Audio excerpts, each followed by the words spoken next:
하나님의 말씀 봉독하도록 하겠습니다. 마태복음 13장 1절에서 9절입니다. 마태복음 13장 1절에서 9절 말씀을 우리 천천히 다 같이 한 목소리로 이 말씀을 읽어 내려가도록 하겠습니다. 우리 다 같이 읽겠습니다. 그날 예수께서 집에서 나가사 바닷가에 앉으심에 큰 무리가 그에게로 모여 들거늘 예수께서 배에 올라가 앉으시고 온 무리를 해변에 서 있더니 예수께서 비유로 여러 가지를 그들에게 말씀하여 이르시되 씨를 뿌리는 자가 뿌리로 나가서 뿌릴새 들어는 길가에 떨어짐에 새들이 와서 먹어버렸고 들어는 흙이 얕은 돌밭에 떨어짐에 흙이 깊지 아니하므로 곧 싹이 나오나 해가 돋은 후에 타서 뿌리가 없으므로 말랐고 들어는 가시떨기 위에 떨어짐에 가시가 자라서 기운을 막았고 들어는 좋은 땅에 떨어짐에 어떤 것은 100배, 어떤 것은 60배, 어떤 것은 30배의 결실을 하였느니라. 귀 있는 자는 들으라 하시니라. 아멘. 호산나 찬양대 나오셔서 와서 하나님께 찬양 영광 올려드리겠습니다.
우리 하나님께 영광의 박수 함께 올려드리도록 하시겠습니다.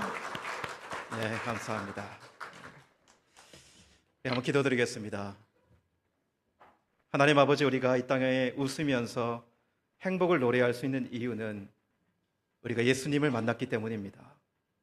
우리가 사죄의 은총을 입고 구원함, 그 놀라운 은혜 가운데 있기 때문에 그렇습니다. 하나님, 이 감사와 기쁨과 행복을 잃어버리지 않는 우리 모두가 되게 도와주십시오. 하나님께 나올 때마다 또 우리가 울 수밖에 없는 것은 그 은혜를 잊어버리고 사는 우리 모습 때문입니다. 주님, 늘 아버지 하나님께 부족한 우리의 모습들을 내려놓고 하나님께서 힘주시고 능력 주시를 간구하는 우리들이 될 수 있도록 은혜 베풀어 주십시오. 갈 바를 이는 심령들이 말씀을 듣고 하나님의 뜻이 어딘지를 알게 하여 주시고, 하나님 그 길을 갈 수 있는 용기도 주시고, 특별히 오늘 말씀이 그런 아버지 우리들에게 주시는 능력의 말씀이 되도록 함께 하여 주십시오.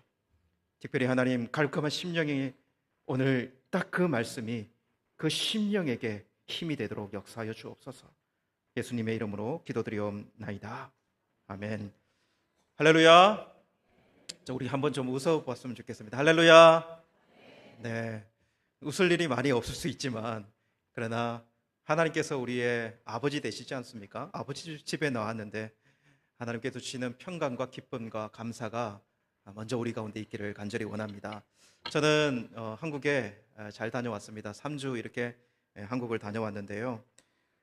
우리 장로님들 말씀 전하는 모습을 영상으로 들으면서 야, 참 내가 복받은 사람이구나 라는 생각을 하게 됐어요.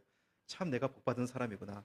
이렇게 좋은 동역자들이 내 가운데 나와 함께 한다는 것이 얼마나 내가 복받은 사람인가라는 생각을 하게 됐고, 그리고 우리 성도님들, 우리 귀하신 성도님들이 이렇게 배려해 주셔서 또 내가 이런 은혜를 입는구나라는 생각을 가지게 되었습니다.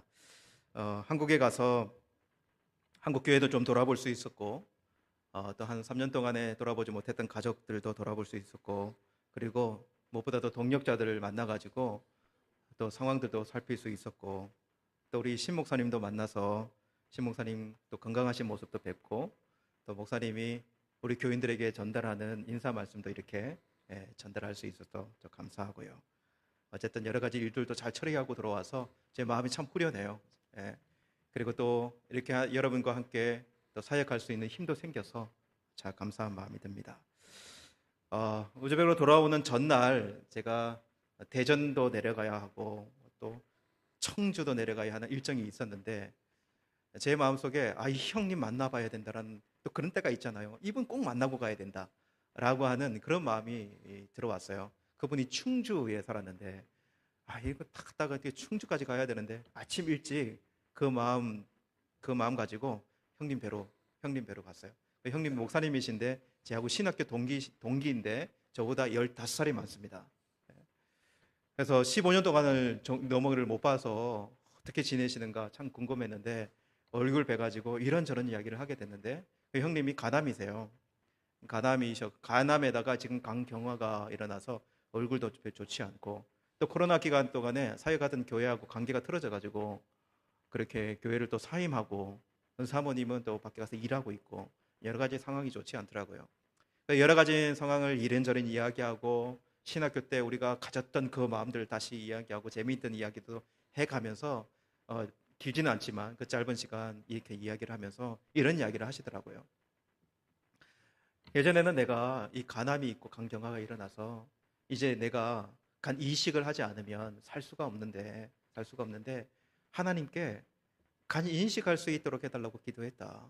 그렇게 기도했는데 이제는 그렇게 기도하지 않는다.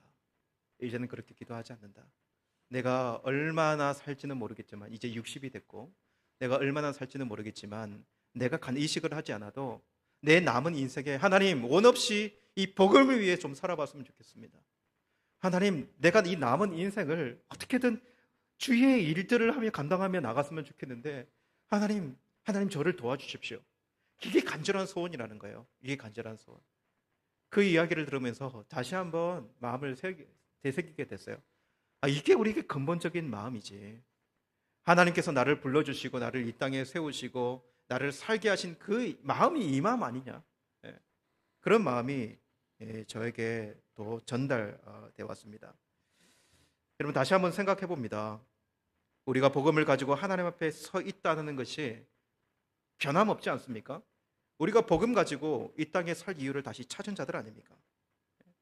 그러면 이럴 때일수록 좀 우리가 기본으로 돌아가야 되는 건 아닌가? 우리가 다시 시작점으로 들어가서 내가 어떤 하나님의 은혜를 입었고 그리고 이 자리에 서 있는가를 확고하게. 그래서 여러분 오늘 말씀, 이 기경하자라는 말씀 아닙니까? 말씀 제목이 기경하자. 우리의 마음을 다시 기경하자. 우리의 마음을 다시 기경해서 이 묵은 땅을, 이 생땅을 다시 뒤집어서 하나님께서 원하시는 이 마음과 우리의 모습을 다시 한번 가져보자 라고 하는 이 말씀 여러분과 나누기를 원하는데, 오늘 이 씨 뿌리는 자의 비유를 통해서 오늘 이 메시지를 함께 나누기를 원합니다. 예수님 이 비유를 마태복음 13장에 한 8가지 하시면서 첫 번째로 이 씨 뿌린 자의 비유를 하시는데, 이 비유의 상황을 한번 좀 그려보며 말씀으로 들어갔으면 좋겠습니다. 여러분, 예수님은 갈릴리 바다에 앉아 계셨고 제자들과 함께 계셨어요. 근데 제자들과 함께 앉는 그 무리 가운데 오늘 보면 많은 수의 사람들이, 무리들이 예수님께 나왔다라고 기록하고 있습니다. 이 사람들 뭐하러 나왔을까요? 뭐 어떤 이유들이 있겠지만 이 사람들이 다 나오니까 예수님께서는 이 사람들에게 하나님의 나라의 복음을 전해야 되겠다는 생각을 가지고 배에 오르셨다라고 기록하고 있어요. 예수님께서 왜 배에 오르셨을까요? 여러분, 이 갈릴리 바다는 바람이 생각보다 셉니다. 생각보다 세요. 제가 이 갈릴리 바다 새벽에 일어나서 거기 있을 때는 제 몸이 막 이렇게 떨려갈 정도로 강한 바람이 불 때도 있어요. 그러니까 풍랑이 그렇게 세게 일어날 수도 있어요. 기본적으로 바람이 왔다 갔다 세게 부는데, 여러분 낮에는 어디 쪽에서 어디로 바람이 불까요? 낮에는 우리가 기본적으로 알고 있는 것처럼 해풍이 불어요. 해풍이 붑니다. 왜냐하면 땅이 빨리 데워지기 때문에 그래요. 땅이 빨리 데워지고 빨리 식거든요, 바다보다도. 그러니까 바람이 낮에는 해풍이 불고, 그리고 밤에는 육지적으로 이렇게 불겠죠, 그죠? 그러니까 지금 바다 쪽에서 바람이 불어오기 때문에 예수님은 배에 오르셔서 바다를 등지고 지금 이렇게 말씀을 하셔야 마이크 실수도 없는데 이 말씀이 확 이 모인 무리들에게 들어갈지 않겠습니까? 이 원리를 예수님께서 사용하세요. 예수님께서 산에서 말씀하실 때도 있어요. 그러면 산의 그 바람 기운을 이용하시겠죠, 그죠?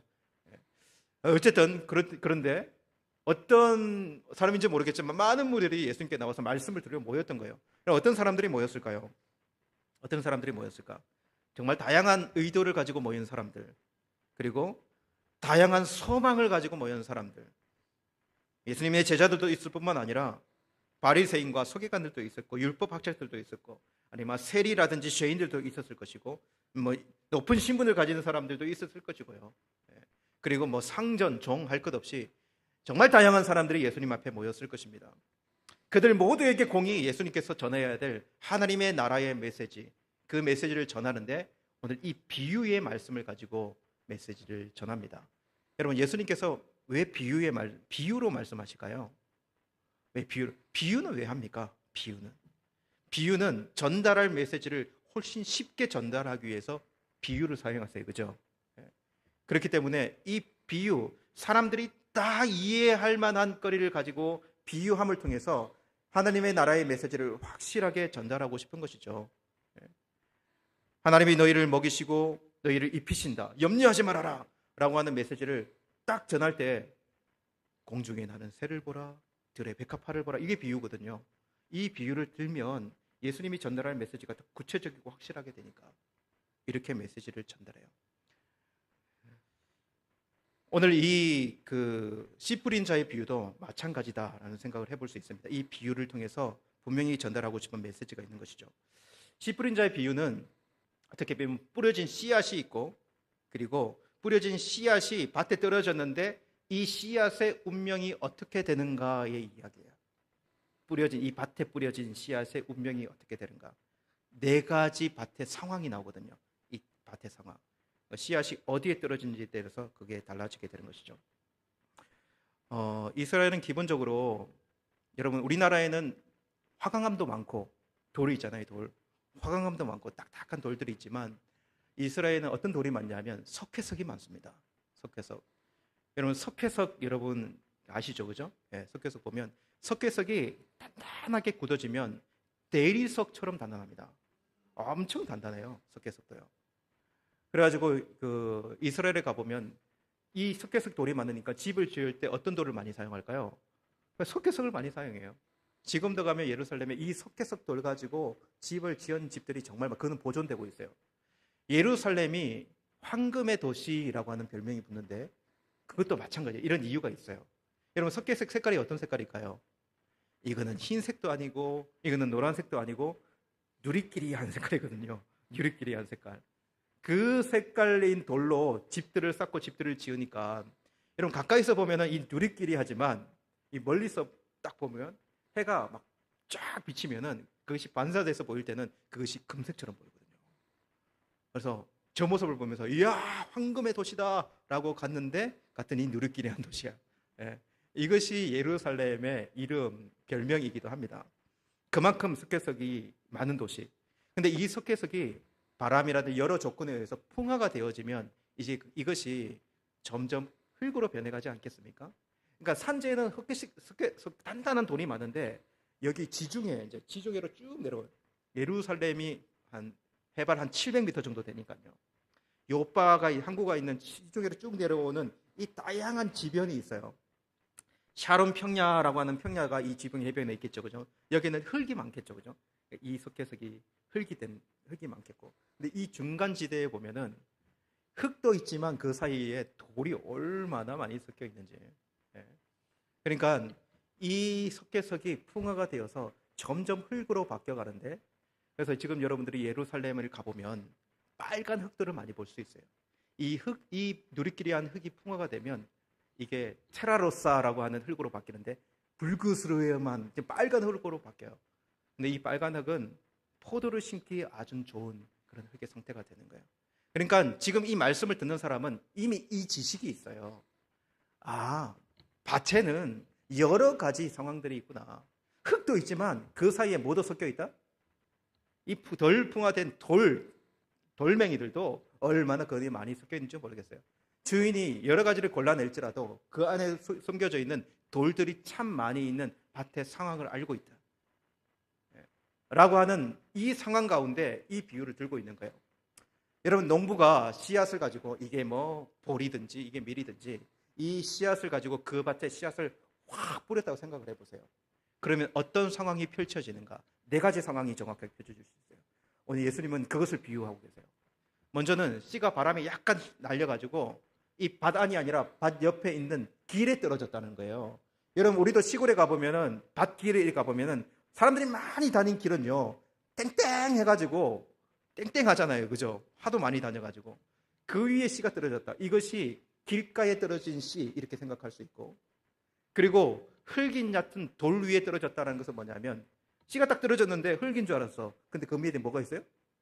그 밑에 짠돌이 있는 거예요, 짠돌이. 예. 그 위에 떨어졌다는 거예요.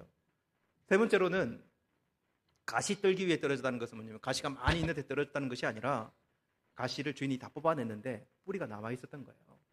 그 뿌리 곁에 씨앗이 떨어졌다라고 하는 거예요. 그리고 좋은 밭에 씨가 떨어진 이 네 가지 경우가 한 밭 안에서 일어난다라고 하는 것을 우리는 생각해 볼 수 있습니다. 여러분 먼저 그러면 이 씨가 딱 뿌려졌는데 이 씨는 뭘 의미할까요? 뿌려진 씨는 뭘 의미하는 것입니까? 이 뿌려진 씨는 예수님의 입으로부터 나오는 하나님의 나라의 하나님의 말씀 아니겠습니까? 이 씨는 복음입니다. 복음. 하나님의 나라의 복음이 이 땅에 떨어진다라고 하는 사실을 먼저 우리는 기억할 수 있어야 돼요. 여러분, 진리는 변하지 않습니다. 진리는 변하지 않아요. 씨는 변하지 않습니다. 만약에 그 씨가 변질되거나 변했다면 그것은 진리가 아닙니다. 하나님의 말씀은 영원토록 변하지 않습니다. 하나님의 말씀은 예나 지금이나 선포된 하나님의 말씀은 절대로 변할 수가 없어요. 하나님의 나라 그 구원의 메시지는 그래서 누가 선포하더라도 그 메시지는 진리여야 하고 진리입니다.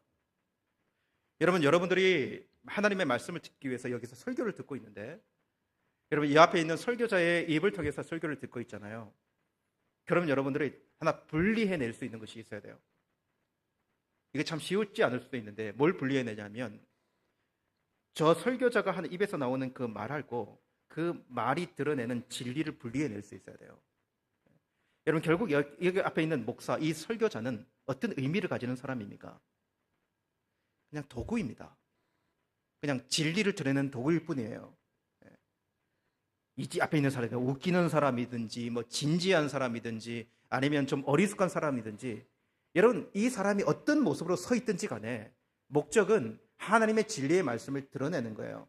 그렇기 때문에 앉아서 하나님의 말씀을 듣는 여러분들은 결국 뭘 가져가야 될까요, 여러분? 야, 오늘 말씀이 재밌어, 뭐 오늘 말씀이 막 웃겼어, 뭐 오늘 말씀이, 여러분 그 아무 소용이 없습니다. 설교자와 분리되어져 있는 하나님의 능력의 말씀을 가져가야 돼요. 그 하나님의 말씀이 진리입니다. 여러분 예수님보다 훨씬 못한 사람들이 이 설교자들이에요. 그렇지 않겠습니까? 그러나 설교자들의 노력은 진리의 말씀을 어떻게든 바르게 전달하고 이해시킬 수 있을까? 이것이, 그래서 복음은요, 복음 그 자체, 말씀 그 자체가 진리이고 그것은 변하지 않습니다. 한번 생각을 해보세요, 여러분.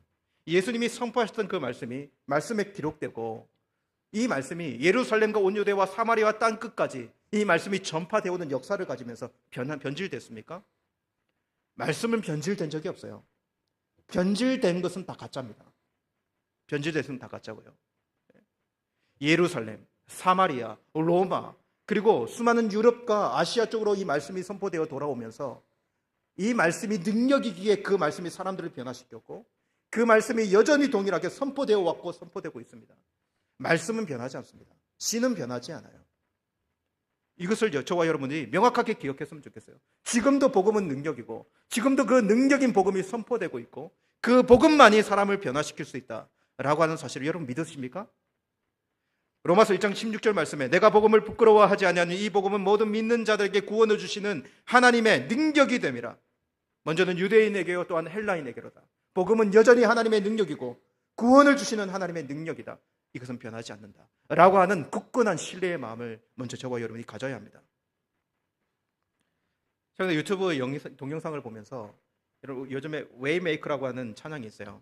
길을 만드시는 주라고 하는 이 찬양인데, 제가 이 찬양 여러 버전으로 참 많이 찬양이 됐는데 참 가슴을 탁 치는 찬양이 있었는데, 어떤 찬양이냐면, 아니 찬양을 듣다 보니까 많이 보던 배경이에요.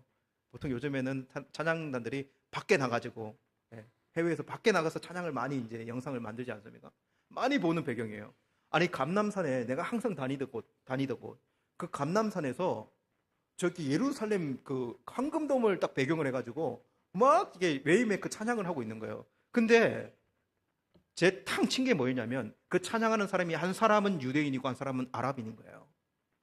한 사람은 유대인이고 한 사람은 아랍인인데, 먼저 아랍어 있잖아요. 이 아랍어를 가지고 웨이메이커 찬양을 탁 들어가는 거예요. 그리고 그 찬양을 한 다음에 이 유대인 여자분이 히브리어로 찬양을 탁 이어가는 거예요. 제가 그걸 보면서 전율이 확 느껴졌어요. 야, 하나님의 복음이 능력이다.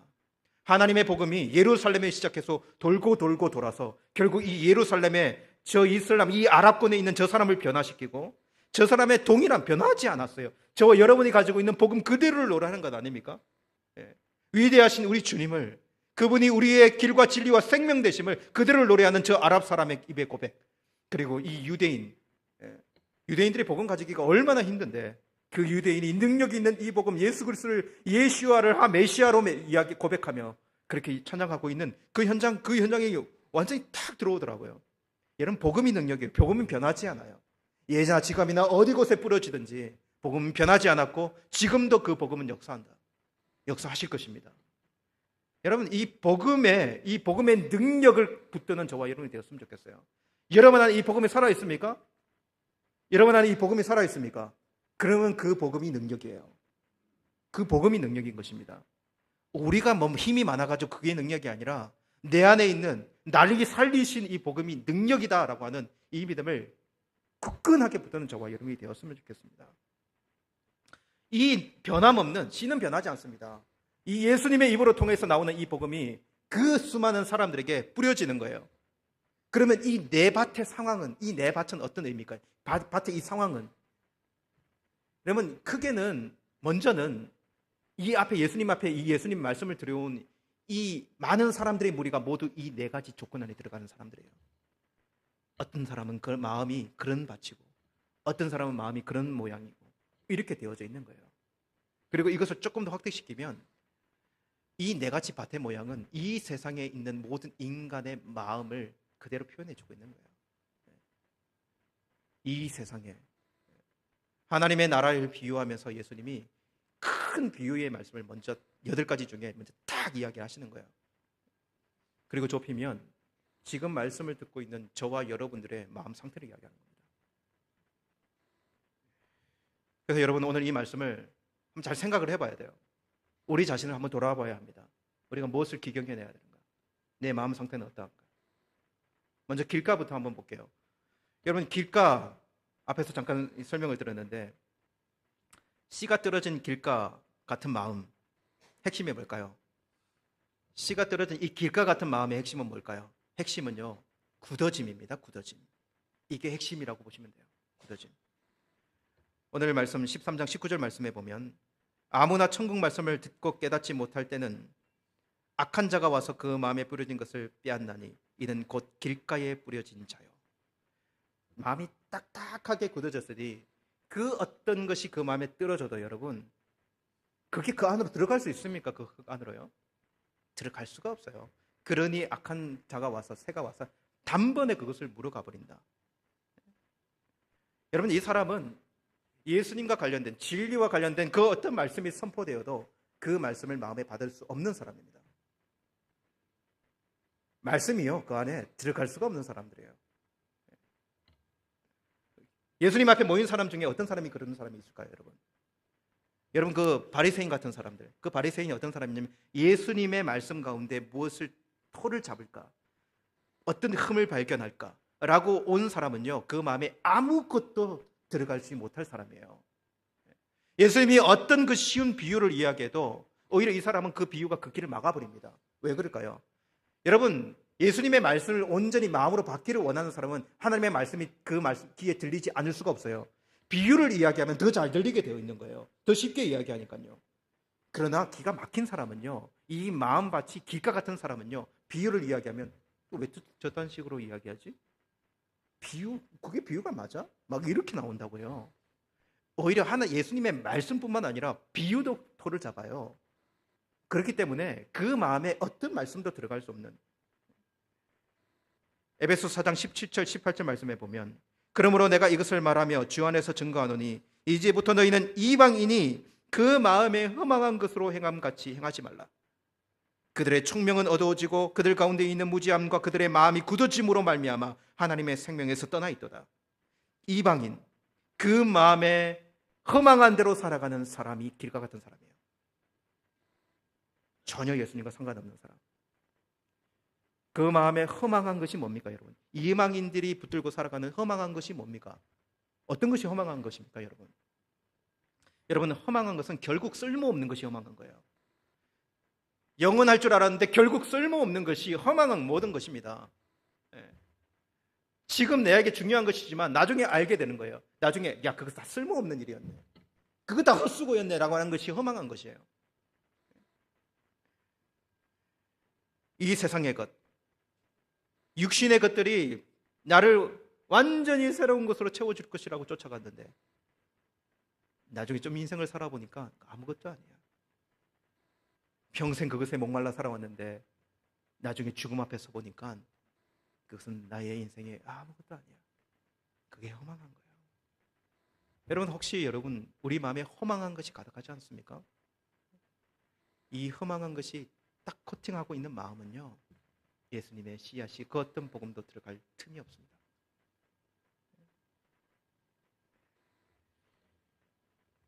불신자들은 한번 생각을 해보세요. 그냥 지금 이 예배 드리고 있는 이 공간에다가 밖에서 막 나이트클럽에서 춤추고 있는 그 사람을 딱 데려놔서 앉혔다고 딱 생각해 보세요. 그 사람이 어떤 말씀이 들어갈까요? 야 완전 저거 미친 짓 아니야? 이 말씀 듣고 있는 여러분들이 미친 사람으로 생각할 거예요. 그렇지 않겠습니까? 그렇게 막 꼬라보면서 저게 무슨 이야기지 막 그렇게 이야기하면서 조금 있다가는 자고 있는 모습을 보이게 될 거예요. 저게 아무 상관이 없는 이야기거든요. 여러분 기가 다친 사람이 자는 거예요. 솔깃한 이야기를 듣는 사람은 잠이 오지 않습니다. 기가 다친 사람이 자는 거예요. 나하고 상관이 없거든요. 그 어떤 말씀 하나도 그 마음에 들어가지 않는 사람. 한번 생각을 해보세요. 새가 와서 바로 물어갑니다, 여러분. 바로 물어갑니다. 우리의 마음을 이런 것에 빼앗길 수 없어요. 그러면 여러분, 두 번째, 흙이 덮여 있는 돌 위에 떨어진 이 씨앗. 이거는 어떤 걸까요? 씨앗이 딱 떨어졌는데 아싸 흙이다라고 했는데 그 밑에 돌이 있었어.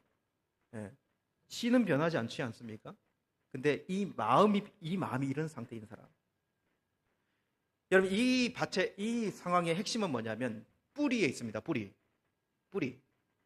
뿌리가 어떻게 되느냐라고 하는 거예요. 뿌리가 어떻게 되냐. 오늘 13장 20절에서 21절 말씀해 보면 돌밭에 뿌려졌다는 것을 말씀을 듣고 즉시 기쁨으로 받되 그 속에 뿌리가 없어 잠시 견디다가 말씀으로 말미암아 환난이나 박해가 일어날 때에는 곧 넘어지는 자요. 이렇게 이야기해요. 잠시 뭔가가 바뀌는 것 같아요. 그 흙 위에 딱 뿌려져 가지고 잠시 뿌리가 내려져요. 그럼 이 뿌리가 깊게 내려질 것 같아요. 근데 뭐가 있어요? 돌이 있어요. 똑같아요. 길가하고요. 결국에는 길가하고 똑같은 사람이에요. 그러니까 모양은 뭔가 처음에는 될 것처럼 생기지만 결국에는 똑같은 모양으로 가게 되어지는, 자신이 기반이 된 사람, 잠시를 뿌리를 내다가 자신의 마음, 이 돌 같은 마음에 이 뿌리가 더 이상 내려지지 않는 그 사람. 예수님 앞에 있는, 저는 율법학자들이 이런 사람일 가능성이 많겠다는 생각이 들어요. 예수님의 말씀을 선포할 때에, 하나님의 구약의 말씀을 선포하면, 율법을 선포하면 율법학자들은 대부분의 저거 어디에 있는 말씀이야 라고 하는 이해가 올 거예요. 그러나 여러분, 이런 순간이 왔다 생각해 보세요. 율법학자들이 이것이 진리다라고 생각하는 그 율법, 자신들이 가지고 있는 율법관하고 예수님이 해석해내는, 예수님이 말씀하시는 그 율법이 달라진다면요, 예수님의 말씀이 그 안에 들어갈까요? 내 안에 내가 가득하고 내가 진리다라고 생각하는 가득한 사람은요, 돌과 같은, 그 안에 돌을 숨겨놓은 사람입니다. 그건 똑같아요. 잠시 뿌리를 내는 것 같지만 그 사람은 말라 죽을 사람입니다. 강한 햇빛이 내려질 때에 말라 죽습니다.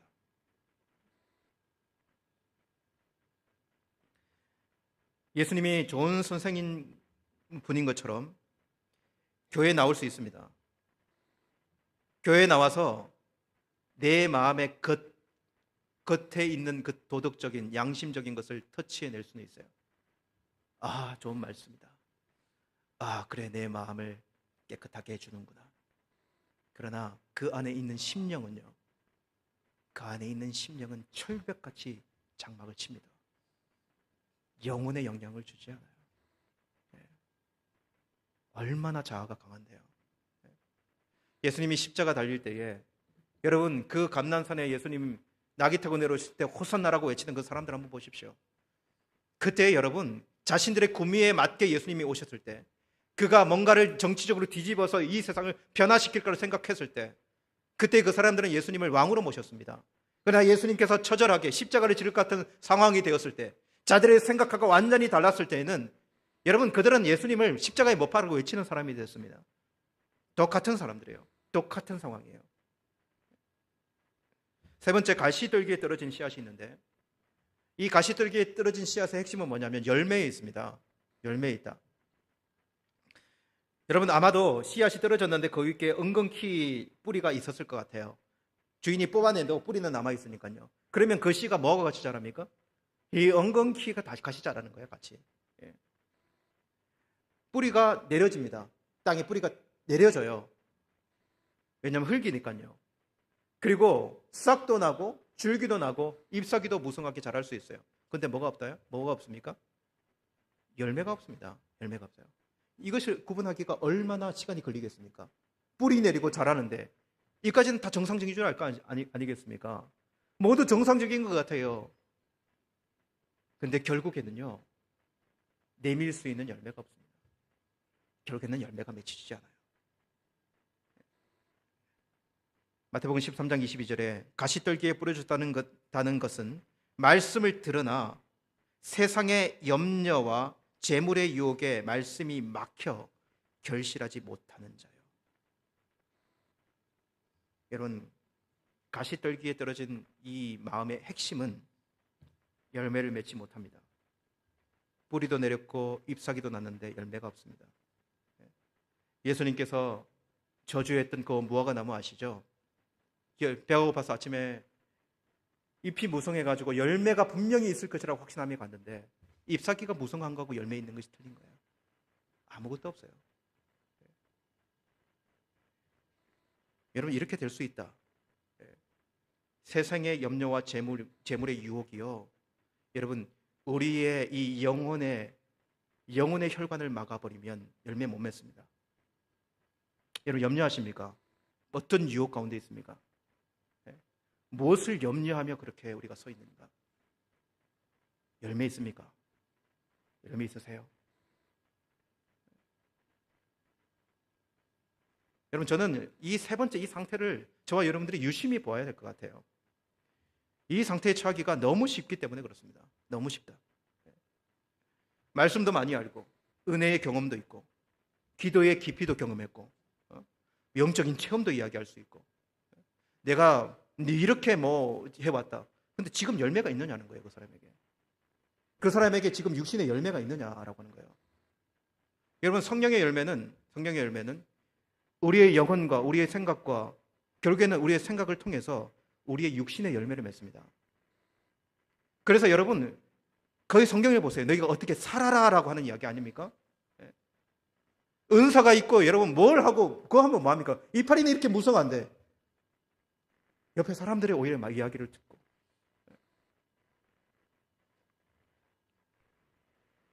여러분, 자신의 육신을 제어하지 못하는 사람들, 뭔가에 중독되어 있는 사람들, 술, 음란, 도박, 그가 예수를 만난 사람이라 할지라도 열매 없습니다.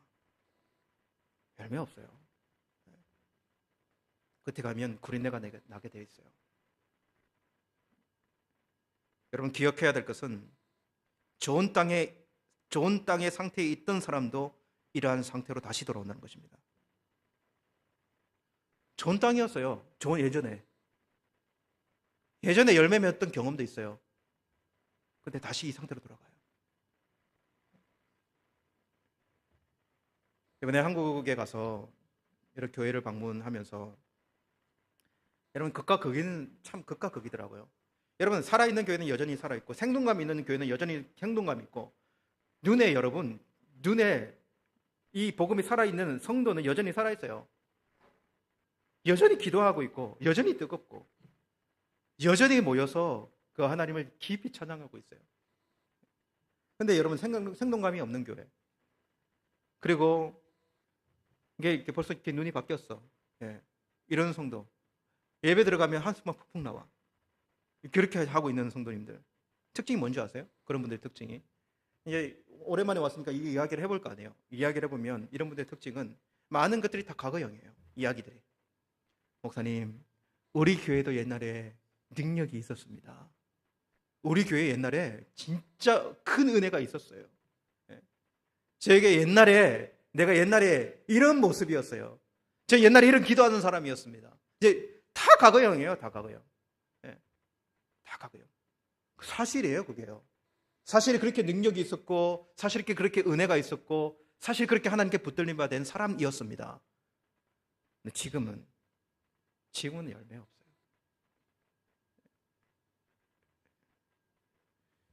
열정은 사라지고 내가 지금 누리고 있는 것들 손에 놓으려 하지 않고 어떤 변화를 시도해 보려고 하지 않는 이 아주 탁탁한 마음, 안개가 가득 끼어 있는 듯한 느낌, 이런 모습들을 보게 돼요. 아침에 제가 그 동탄이라는 곳에 있었거든요. 동탄, 제2동탄. 그게 있었어요. 거기 있으면서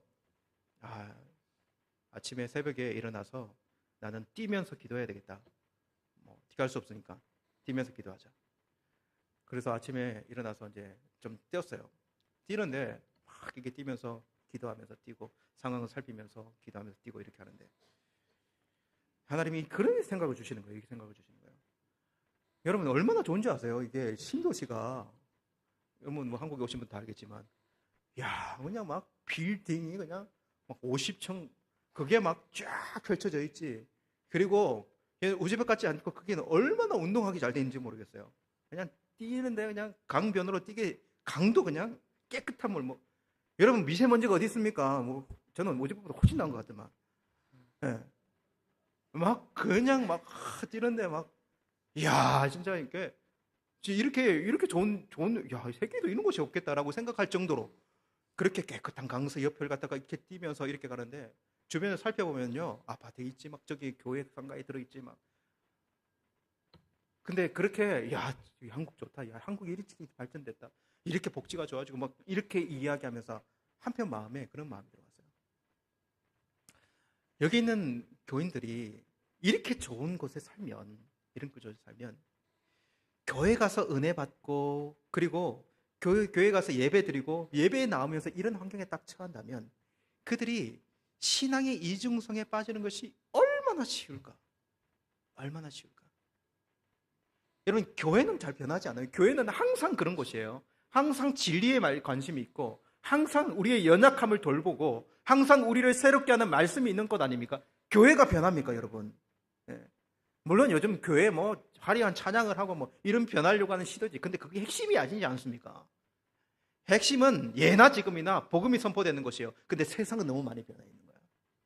세상은 예전엔 교회가 더 좋을 때가 있었는데 세상은 훨씬 다르게 돌아가요. 이 아파트 한 채 가지고 싶고 여기서 뭔가를 뭐 더 많은 것을 누리고 싶고 더 좋은 차 타고 싶고 더 좋은 곳에 가서 살고 싶고 그 교인들도 얼마나 이런 욕을 많이 받을까? 이 이중적인 마음이 얼마나 도전이 심할까? 맞습니까, 여러분? 그게 보여요, 여러분. 그게 보여요. 저희 장인 장모님 그리고 주변에 있는 사람들 모습을 봐도 그런 유혹이 있는 것을 봐요. 이 목사도 여러분 그곳에 살면 나도 그곳에 살면 야 저거 진짜 깨트리기 힘들겠네 라고 하는 생각이 들 정도로요. 그래서 이런 생각이 들었어요. 하나님을 예전보다 더 사랑하지 않으면 신앙 지키기 힘들다.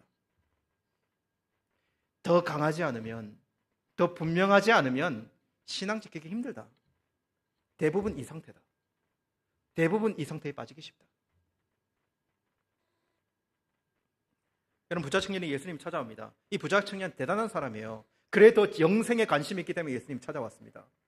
예수님께 찾아와가지고 어떻게 하면 영생을 얻겠습니까? 라고 이야기해요. 예수님께 부자 청년에게 뭐라고 이야기합니까? 네가 이 율법을 좀 지키고 이렇게 행동하고 이렇게 해라. 그랬더니 부자 청년이 나 다 했다는 거예요. 정말 괜찮은 사람 아닙니까? 사람들이 보기에 잎사귀는 무성한 사람들이에요. 야, 너 정말 너 율법도 다 지켰니? 네가 하나님 앞에 그렇게 살아갔니? 너 예배도 잘 드리고 있고 주일날 이렇게도 하고 있니? 라고 했을 때 예수님께서 뭐라고 이야기하냐면 결정적인 걸 이야기해요. 그것이 네 가지고 있는 그 재산 나를 위해서 팔고 가난한 사람들이 나눠주고 너 나를 따라라. 이렇게 이야기해요. 뭐라고 이야기하냐면 이 부자 청년이 근심하며 돌아갔더라 이야기해요. 근심하며 돌아가더라. 근심하며 주를 따랐더라가 아니라 근심하며 돌아가더라. 근심이 많은 세상이에요. 주님을 따를까 세상을 따를까. 왜냐하면 세상에 좋은 게 너무 많아.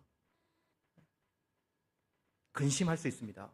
근심하여 주를 따르는 자들이 되어야 합니다. 주님을 따라내는 자들이 되어야 돼요.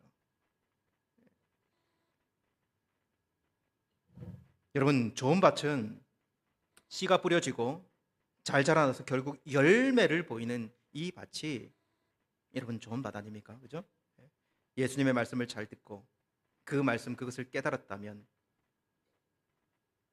그것을 통해서 성령의 열매가 그 가운데 맺어지는 것, 그의 심령, 그의 영혼에 힘이 생기고 그 자신이 가질 수 있는 생각과 마음, 그 마음에 그 하나님의 은혜가 지배되어지고 그래서 그 전에 없던 감사가 있고 배려가 있고 겸손이 있고 산상수훈의 예수님의 말씀이 그의 생각을 지배하고 그 생각이 그냥 지배되는 것이 아니라 그의 행동과 모습과 태도로 열매로 드러나게 되어지는 이게 좋은 모습 아닙니까 여러분? 자신의 육신이 성령에 의해 제어되고 그 마음의 풍성함과 넉넉함에 보이는 기도하지 말라고 해도 기도하고 찬양하는 찬양이 그 마음, 그 영혼에 흘러있고 그것이 지금도 유지되고 있는 그 사람이 좋은 밭이에요. 지금 유지되고 있지 않으면 벌써 우리는 가시밭 같은 사람이 된 거예요.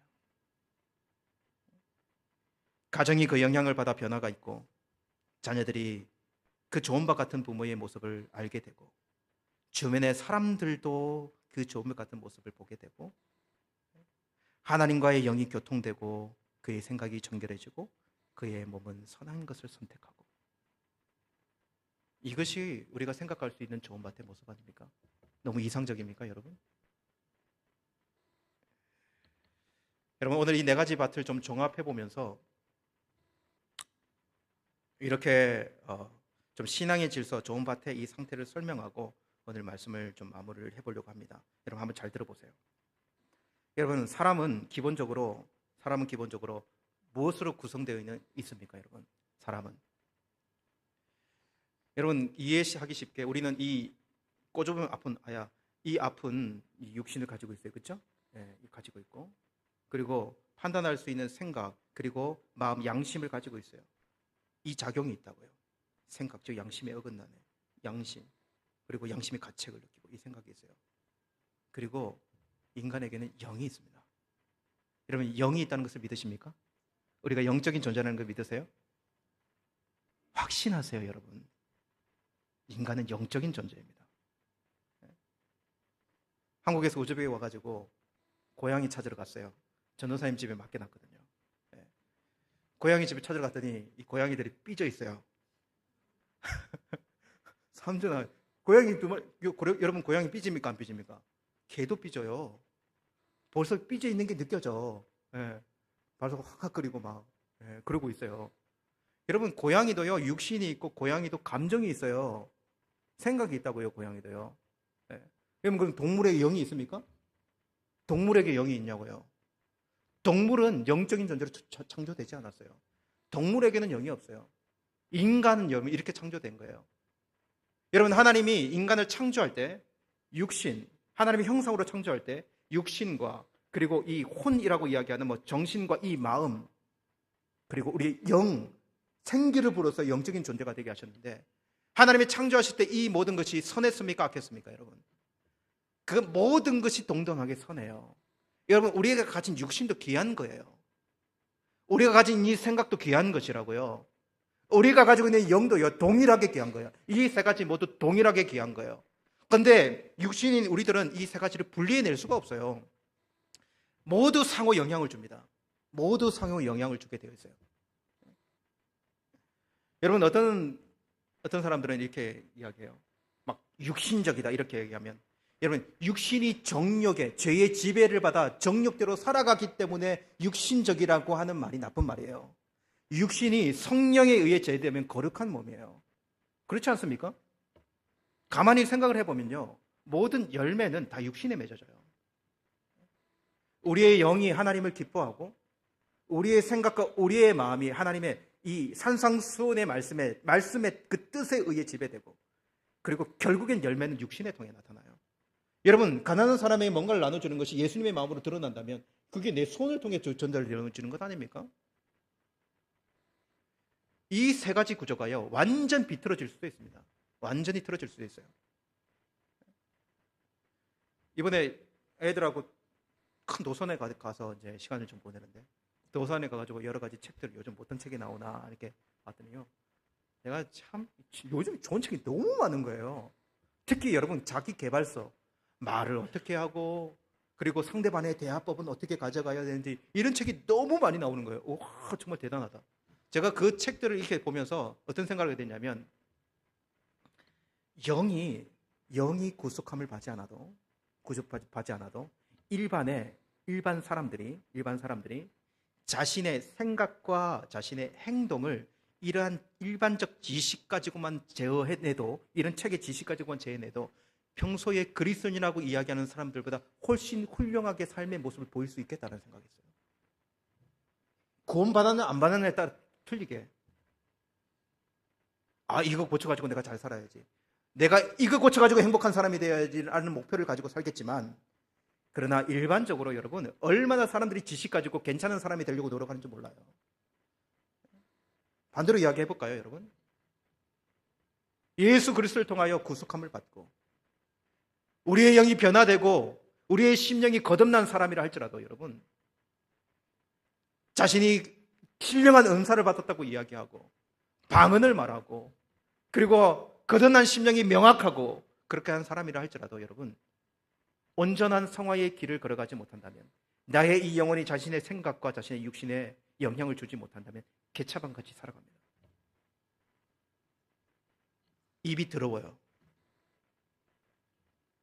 영이 어떻게 되는지 모르겠지만 입이 더러워.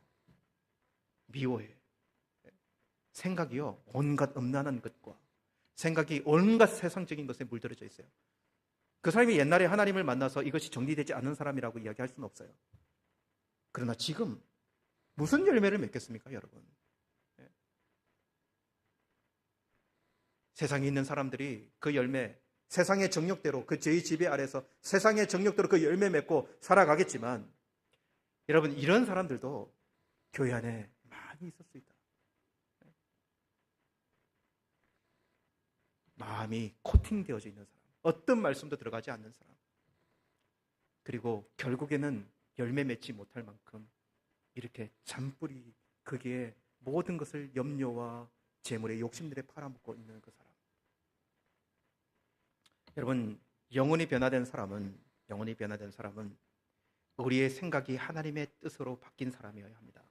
바꿔가야 돼요. 우리의 생각을 뒤틀리는 세상의 그 어떤 유혹이 와도 그것을 이겨낼 만큼 단단한 하나님의 말씀이 우리의 생각을 지배해야 합니다. 이것이 우리의 성화의 과정 가운데 있어요. 나쁜 생각이 들어오고 잘못된 생각이 들어오면 그것을 물리쳐내야 됩니다. 하나님의 말씀으로 그때그때 물리쳐낼 수 있는 자들이 되어야 합니다. 그리고 그 생각까지만 변화만으로 변화되지 않아요. 좋은 이야기하고 그 생각을 펼칠 수 있는 사람은 너무 많아요. 행동하지 않는 그리스도인. 그것이 내 육신으로 나타나지 않는 사람들. 그것은 좋은 땅이 아닙니다. 열매 맺는 모습이 아니에요.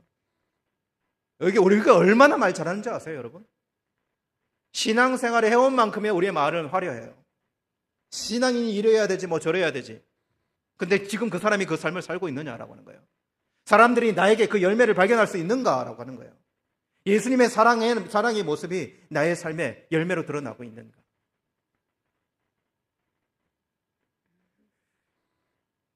여러분, 이 질서를 저와 여러분들이 잘 기억해낼 수 있는 저와 여러분이 되었으면 좋겠습니다. 요즘에 인기 있는 드라마 이상한 변호사 우영우, 재밌죠, 그렇죠? 보면서 야, 이상한 신앙인 땡땡땡이 되기 쉽겠구나. 이상한 신앙인 땡땡땡. 거듭났다고 이야기해. 예수 믿는다고 이야기해. 예수님 만났다고 이야기해. 삶은 하나도 변화되지 않아. 이상한 그리스도인 땡땡땡. 삶은 번지르해. 양심을 이야기하고 뭐 개혁을 이야기하고 뭐 세상은 이렇게 해야 돼 이야기해. 근데 거듭난 흔적이 하나도 없어. 영적인 지식이 없어요. 하나님 안에 관계에 소통되는 흔적이 없어요. 이 사람도 이상한 그리스도인 땡땡땡이에요. 우리의 영과 우리의 혼과 우리의 이 하나님께서 주신 귀한 몸이 잘 하나 되어 영은 하나님과 교통하고 우리의 이 생각은 하나님의 말씀에 제어되고 우리의 삶의 모양은 여기서 나와서 실천되어지는 이것이 좋은 밭의 모양 아니겠습니까? 이것이 우리가 걸어가야 되는 성화의 길이에요. 그래서 영적이다라고 하는 것은 경건하다라는 말로 바꿀 수가 있는 거예요. 저와 여러분들이 좀 분명했으면 좋겠습니다. 좀 분명하게 살아갑시다. 그리스도인이면 그리스도인답게, 그럼 그리스도인 맞죠, 그죠? 분명하게 그리스도인답게. 저와 여러분들이 지금 어떤 상태에 있든지 간에 오늘 이야기하는 이 좋은 밭을 목표로 삼고 여러분 하나님 앞에 서는 저와 여러분이 되었으면 좋겠어요. 뭐부터 해야 될까요, 여러분? 뭐부터 해야 될까요? 잘 모르겠으면 기도부터 합시다. 기도부터. 그냥 기도의 자리에 딱 나오세요. 기도의 자리에 나와서 실험을 해보는 거예요. 그러면 하나님이 무엇을 할지를 알려주실 거예요. 뭐부터 변화시켜야 될지 각자 다 틀리거든요. 약한 게 다 틀려요. 어떤 사람은 저게 보이고 어떤 사람은 저게 보이고 어떤 사람은 교만하고 자기 교만한지도 모르고 그거 다 기도의 자리에 깨트려져요. 기도의 자리에서 알려주신다고요. 안 그러면 다른 사람은 맨날 보여. 판단할 것만 보여. 자기는 안 보여. 기도의 자리는요 다 자기 보게 하는 자리예요. 다 자기가 어떤가를 보게 하는 자리가 기도의 자리예요. 바른 기도를 드리면 자기를 볼 수밖에 없어요. 나는 남이 보이면 그건 바른 기도다. 기도의 자리에서 자기를 발견하고 기도의 자리에서 자기를 변화시키는 이 일부터 시작하는 것입니다. 저와 여러분이 그렇게 회복되기를 원하고, 그렇게 하나님 말씀으로, 말씀의 호미로 나를 기경하고, 성령의 물로 그 길을 부어내어서 내 마음이 좋은 땅이요, 내 마음이 부드럽고 하나님의 말씀이 뿌려져도 자라고 열매 맺을 수 있는 그런 저와 여러분의 모습이 되기를 간절히 원합니다. 오늘 이 말씀 붙들고 우리 하나님께 기도하며 나아가기를 원합니다. 여러분 어떻습니까? 어떤 모양과 모습으로 살아가고 있습니까? 내려놓아야 되고 붙들어야 합니다. 내려놓을 것이 무엇이고 붙들 게 무엇입니까? 여러분 그렇지 않으면 바뀌어지지 않습니다. 바뀌어지지 않아요. 여러분 믿음 가지고 싶잖아요. 바른 신앙이 되고 싶지 않습니까? 한 평생 살아가며 신앙인의 모습을 가지고 살아가고 싶지 않습니까? 그렇다면 씨름을 해야 돼요. 씨름을 해야 돼요. 생각보다 우리 안에 있는 정욕은 강하고 세상은 더 강하게 발전됐습니다. 그것만큼이나 우리는 더 강하게 씨름할 수 있는 자들이 되어야 합니다. 이 시간에 기도할 때 하나님 그렇게 주님 앞에 나아가기를 원합니다. 주님 그렇게 내 심령을 드리기를 원합니다. 주님 그렇게 변화되기를 원합니다. 내가 어떤 모양으로 살아도 주님의 영광을 드러내는 하나님 그런 삶을 살아내기를 원합니다. 주님 나를 붙잡아 주옵소서. 나의 심령을 새롭게 하여 주옵소서. 우리 간절한 마음으로 우리 하나님께 기도드리며 나가도록 하시겠습니다. 살아계신 하나님 아버지 이 시간에 기도합니다. 여기 있는 아버지 하나님의 자녀들을 위해 하나님 아버지 은혜를 다하시고 성령의 놀라운 은혜와 능력을 다하시옵소서. 하나님 아버지 우리의 마음이 굳어지고 우리의 심령이 병들고 하나님 아버지 우리가 병든 묻는 병자처럼 하나님 그런 상황에 처해 있지는 않습니다. 하나님 우리가 가야 될 길을 알면서도 머뭇거리고 있고 그럴 용기가 없고 그럴 힘과 능력이 없어 주저앉아 있고 하나님 이 시간에 우리 모두를 붙잡아 주시고 함께 해주시기만을 간절히 원합니다. 하나님 아버지 우리가 주님을 목표로 삼았다면 우리가 거듭난 심령으로 믿음으로 살기를 하나님 결단했다면 조금 더 구체적이고 확실하게 주님 앞에 서 있는 심령이 될 수 있도록 인도하여 주옵소서. 뭘 그렇게 좋은 것을 붙들고 있는지 하나님 아버지여 뭘 그렇게 하나님 아버지여 우리 자신을 내세우고 있는지 수많은 자존심과 수많은 아버지 하나님 인간적인 세상적인 것들을 우리의 신앙 다 팔아먹고 그렇게 하나님이 서 있는 우리의 모습들 주여 이 시간에 새롭게 해주시기만을 간절히 원합니다. 주여 우리를 붙잡아 주옵소서. 하나님 우리를 살려주시고 하나님 아버지 우리가 다시 한번 주님 앞에 서서 참된 진리의 그 빛 앞에 서서 참된 행복이 무엇인지 평강이 무엇인지 참된 자유가 무엇인지를 주님 앞에 고백하며 그렇게 주님께 달려갈 수 있는 하나님과 교통하는 것이 우리의 행복이라는 사실을 우리의 영혼의 자유함을 노래하는 그런 심령이 될 수 있도록 하나님 우리를 붙잡아 주시고 함께 해주시기만을 간절히 원합니다. 하나님 아버지 주저앉아 있는 자들에게 힘을 주십시오. 하나님 아버지 예수 그리스도의 보혈을 붙들고 다시 한번 일어서게 도와주옵소서. 우리가 어떻게 그 은혜 아래 있는지를 기억하며 하나님 다시 한번 그 첫사랑을 회복하고 다시 한번 우리가 하나님 아버지여 놀랍게 주님을 바라보았던 그 자리에 설 수 있는 심령들이 되어 우리 모두를 붙잡아 주시고 함께 해주시기만을 간절히 원합니다. 은혜를 내려 주시옵소서. 살아계신 하나님 아버지 여기 있는 하나님의 자녀들이 깨어나게 되어지기를 간절히 원합니다. 옛 구습을 벗어버리게 도와주십시오. 내가 하나님을 믿는 것이 과거형이 아니라 현재 내가 복음의 능력 가운데 있게 도우시고 함께 해주시기만을 간절히 원합니다. 무엇을 무서워하고 무엇을 그렇게 두려워하고 있습니까?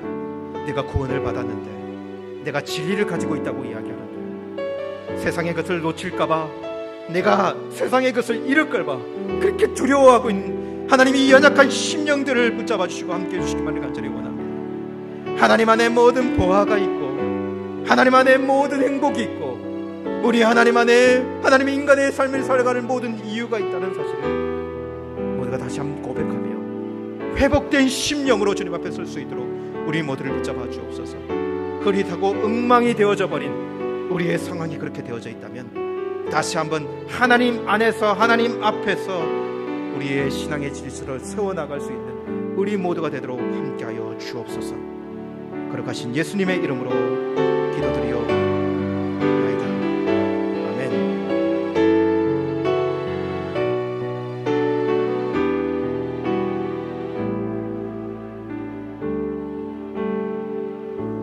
주님 내가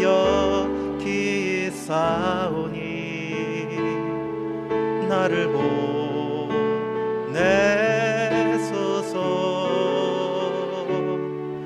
나의 몸 주께 드리오니 주 받으옵소서.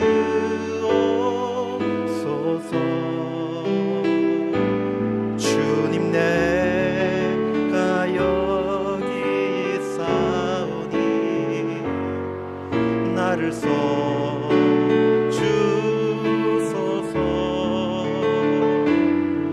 가진 것 모두 다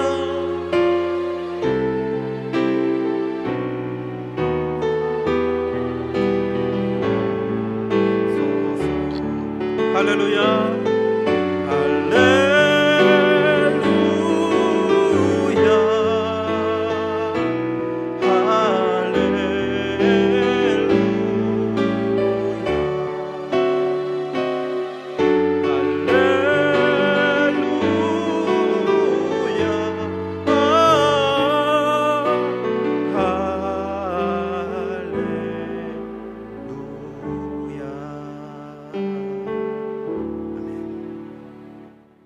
드려진 예물은 축도 전에 기도하도록 하겠습니다. 먼저 우리 오늘 교회에 방문해 주신 분을 소개시켜 드리도록 하겠습니다. 우리 박용호 권사님, 파주시 세계로 금난교회 다니시는 권사님이시고, 그리고 황영현 집사님, 대구 분광교회 다니시는 집사님입니다. 한국과 우즈벡 정부 IT 산업 관련해서 이 방문해 주신 가운데 저희 교회에 와서 예배 드리는데요. 우리 자리에서 한번 일어나시면 우리 큰 박수로 환영하도록 하겠습니다. 예, 우즈벡에서 행하시는 모든 일들 가운데 하나님께서 도우시고 또 함께 하시는 일이 가득하기를 간절히 원합니다. 오늘 우리 교회에 등록해 주신 분을 한번 소개시켜 드리도록 하겠습니다. 우리 박상우 장로님께서 인도해 주셨는데요. 우리 지환 우리 성도님이신데 현대 엔지니어링 법인장으로 오셨습니다. 심천 감리교에서 섬기시다가 부임하시고 우리 교회에 나오신 것 같은데요. 우리 한번 자리에서 일어나시면 우리 환영하도록 하겠습니다. 저 뒤에 계시는데요. 한번 보시고 환영하도록 하겠습니다. 네, 하나님께서 이곳에 보내시간 기간 동안에 정말 또 믿음 생활 열심히 하시고 또 하나님의 은혜와 축복도 많이 받는 분이 되시기를 간절히 원합니다. 교회 소식 알려드리도록 하겠습니다. 오늘 점심 식사 후에 우리 8월 정기당회로 모이도록 하겠습니다. 당회원들 모두 당회실로 모여주시면 좋겠습니다. 금요 코어 기도회 매주 금요일 날 진행되고 있습니다. 한 45분 정도 그렇게 1시간 우리 기도 시간을 가지는데요. 저는 이 코어 기도가 기도의 훈련장이라고 봐요. 우리 교회가 기도 훈련 받아야 된다. 그래서 기도 훈련하고 그 훈련된 기도를 하나님께 올려드릴 수 있는 그런 장이 많지 않지 않습니까? 금요 기도회 때 정말 많은 분들이 나와서 함께 뜨겁게 기도하고 있는데 더 많은 분들, 여기 있는 모든 분들이 나와서 함께 기도에 동참했으면 좋겠습니다.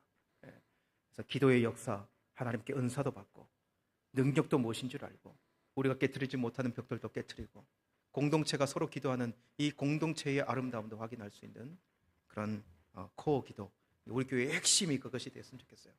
그렇게 하고 이번 주 금요일에는 이제 우리 아이들이 이제 개학을 했지 않습니까? 그래서 이번 주 금요 기도회 때는 아이들이 강단에 올라와서 큰 좀 안수 기도도 하고 아이들이 믿음으로 바로 설 수 있도록 우리 성도들이 함께 기도해주는 그런 시간도 가지도록 하겠습니다. 여러분 자녀들이 있다면 데리고 나와서 같이 안수받고 또 기도하는 그런 시간 가질 수 있도록 협조해 주면 좋겠습니다. 새벽 기도회 월요일부터 금요일 새벽 5시 30분에 계속 교회에서 진행되고 있습니다. 하루하루를 기도로 깨워나가는 저와 여러분 되기를 간절히 원합니다. 드려진 예물 위에 기도드리고 축도함으로 예배를 마치겠습니다. 하나님 감사합니다. 주님께 나와 예물 드립니다. 이 예물이 하나님의 나라에 합당한 예물 되게 하시고 연락되어지고 하나님의 나라에 사용되어지는 예물이 되게 도와주옵소서. 예물을 드리는 개인과 그의 가정들과 그리고 그의 사업장들 축복해 주시고 하나님 믿음의 축복이 넘쳐나서 하나님의 능력 있는 개인과 가정과 사업장이 되도록 은혜를 베풀어 주옵소서. 특별히 하나님 축복에 하나님께 드린 자의 축복이 어떤 것인지를 하나님 다 알게 하여 주시고 그리고 이것을 통해서 하나님의 나라가 이 우즈벡 땅에 정말 효력 있게 확장되는 모습이 교회를 통해서도 드러날 수 있도록 은혜 베풀어 주옵소서. 지금은 우리 주 예수 그리스도의 은혜와 하나님 아버지의 크신 사랑하심과 성령 하나님의 교통하심이 우리의 마음밭을 말씀과 성령으로 기경하며 물주고 그렇게 회복된 심령으로 다시 깨어나 하나님께 영광 돌리며 살아가기 원하는 모든 하나님의 자녀들 가운데 지금으로부터 영원토록 함께 있을지어다. 아멘. 아버지 하나님 도우시고 함께 하여 주옵소서.